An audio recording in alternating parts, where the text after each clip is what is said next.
เราเลย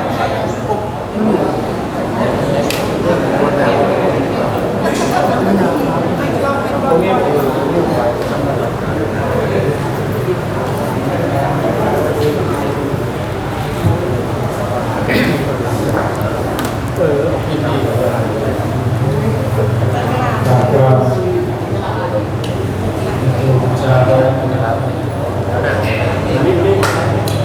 อินา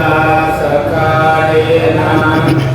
ตังพุทธังอภิปูชยามา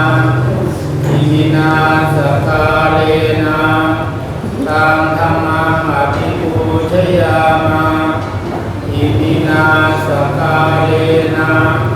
ตังสังฆังอภิปูชยามาอะระหังสัมมาสัมพุทโธภะคะวาพุทธังภคะวันตังอภิวาเทวะคาโตภะคะวะตาธัมโมธัมมังนัมสสามิสุปฏิปันโนภะคะวะโตสาวกสังโฆสังฆังนะมามิมายังวันเตวิสุวิสุรัตนาตายาอิสรเนนะสหปัญจศีลานิยาจามาสุติยามปิมยังพันเตวิสุวิสุรัตนาตายาอิสรเนนะสหปัญจศีลานิยาจามา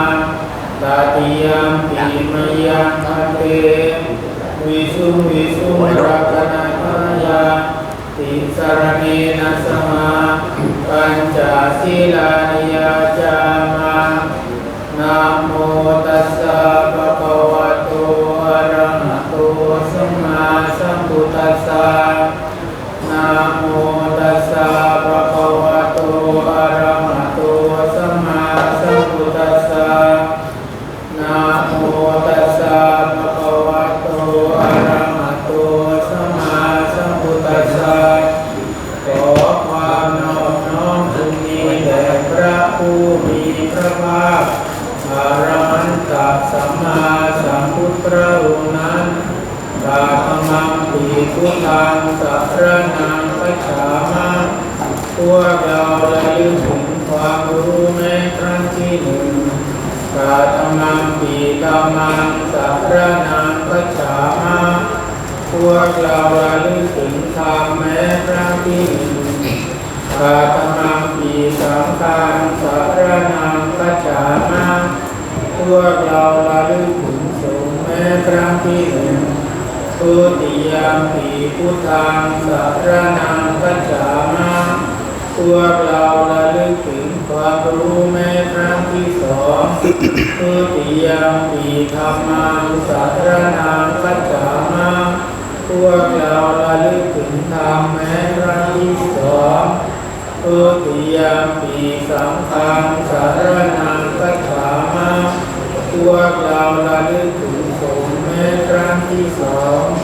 ตติยมปีพุทธังสัพพะนังคัจฉามะพวกเราระลึกถึงความรู้แม้ครั้งที่สามตติยมปีธัมมังสัพพะนังคัจฉามะพวกเราระลึกถึงธรรมแม้ครั้งที่สามตติยมปีสังฆังสัพพะนังคัจฉามะพวกเราระลึกถึงสงฆ์แม้ครั้งที่สามปานาติปาตาเวรมณีสิกขาปะทังสมาธิยามะพวกเราจะไม่ฆ่าสัตว์อาทินนาทานาเวรมณีสิกขาปะทังสมาธิยามะพวกเราจะไม่ลักขโมยกาเมสุมิจฉาจาราเวรมณีสิกขาปะทังสมาธิยามะพวกเราจะไม่ประพฤติผิดสามีภรรยามุสาวาทาเวรมณีสิกขาปะทังสมาธิยามะพวกเราจะไม่โกหกหลอกลวงสุราเม ยมัชฌะปมาทฐานาเวรมณีสิกขาปะทังสมาธิยามะพวกเราจะไม่ดื่มสุราของเมาและยาเสพติด อิมานิปัญจสิกขาปทานิบทที่ต้องศึกษาเหล่านี้สีเลนะสุขติยันติคนทั้งหลายจะถึงสุขติได้ก็เพราะศีลสีเลนะโภคสัมปทาจะถึงพร้อมด้วยทรัพย์สมบัติได้ก็เพราะศีลสีเลนะนิพุติยันติจะถึงความสงบร่มเย็นได้ก็เพราะศีลสีลังนิจังวิโสทะเยติบุคคลควรชำระศีลให้หมดจดสาธุโปรมาติโยกาติปฏิสมังปฏิกะระเจริญติวรังยาจาปัสสัติตัสสะยะชักขะจาอิกาเตเตเต